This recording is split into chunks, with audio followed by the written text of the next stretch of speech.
Welcome back, everybody, to another episode of the Ranger 363V Restoration. This is part 23 of the series, and today we're going to be finishing up the back compartment and also putting the motor on the back of the boat. So without further ado, let's get into it.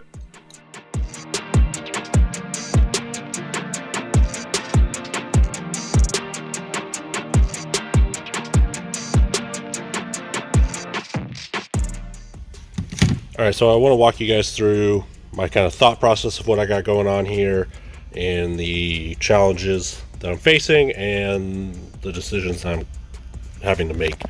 So originally, I wanted these two batteries to be over here, but as you can see, it only fits one, and then I can't fit another one back there. So I said, all right, these are Group 27 battery trays. So I have some Group 24 batteries, which should be fine for this size boat and this trolling motor. But I run into this, it's the same problem. Right? I don't have enough room. Which kind of sucks, because I just had this really good vision in my head where I would have the two batteries, trolling motor batteries on this side. I would have the charger right here mounted in the middle, and then the cranking battery over there. So it's not really going to work out that way, all right?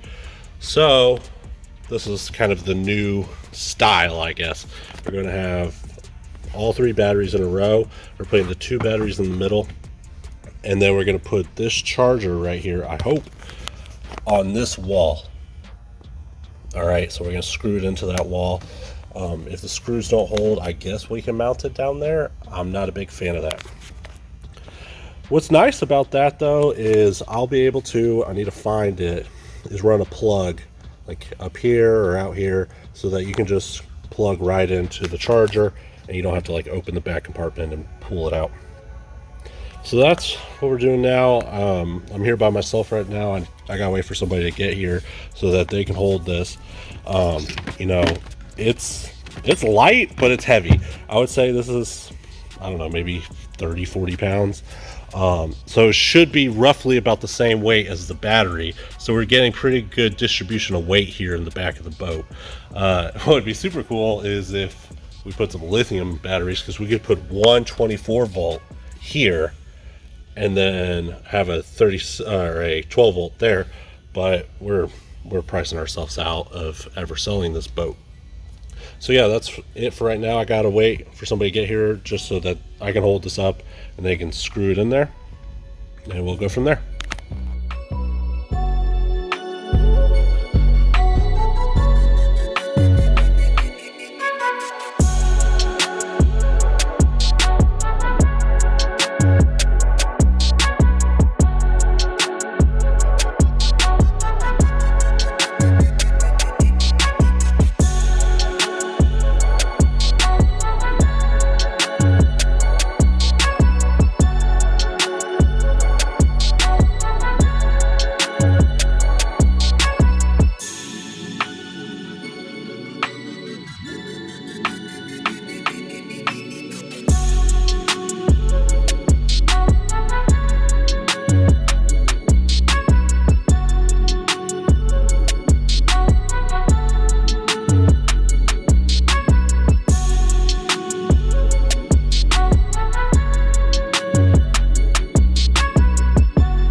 Now that we got the back of the boat done, it's now time to focus on putting the motor on the transom of the boat.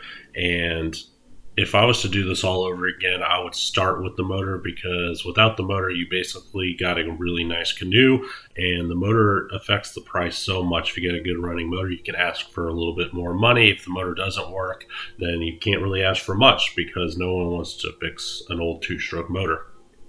So yeah, we're going to get this motor back up to the shop, get it hooked onto the back of the boat and try to get it running and make sure that everything's okay. Fingers crossed it all works out.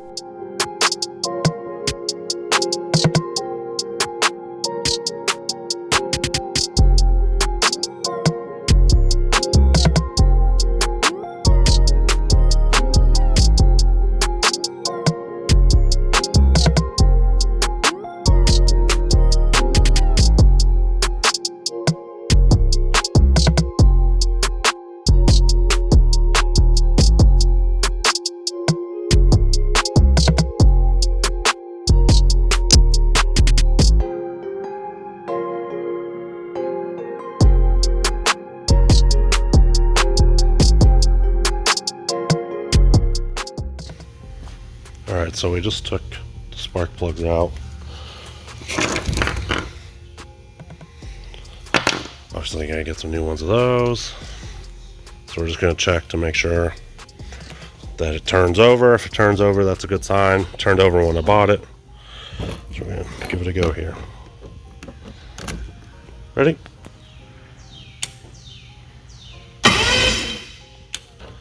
So, that's good. What does that mean, Dad? It means it's not seized up, which is a good sign. So the next thing we're going to do is we're going to do a compression check on it, but I forgot the compression check tool. Call the Snap-on guy. You can buy me a Snap-on one. Yeah, well, like I said, I can go to the house and get my compression tool, and we're going to do a compression check. I just have a little bit of a concern about one of the plugs. This plug. I don't know. It might have got dropped on the floor or something with the, who knows, but not us dropped it on the floor, but somebody dropped it on the floor. But I'm kind of happy that it turned over. We've also got to address the fuel filter. Seems to be missing a seal. So we've got to investigate that. And the overall game plan is to put a new set of plugs in it, probably get a set of plugs, leave the coils the way they are right now. Address the fuel filter thing here. We'll put a little small reservoir gas tank on it with the correct ratio on and see if we can get this pad 4 to start. It looks promising. And then we'll decide if we need to rebuild the carburetors, replace the coils, probably replace the coils and wires. Who knows when the last time that was done. Make a decision on the carburetors. We'll see about them. And then overall it doesn't look too bad. What do you think?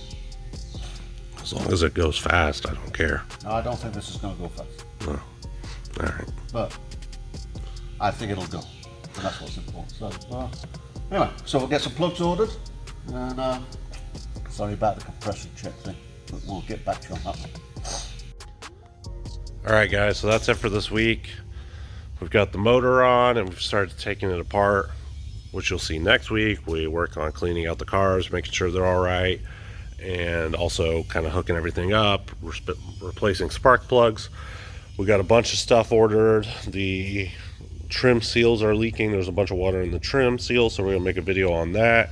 And then we're also gonna make a video on how to replace the impeller in your lower unit and the water pump area.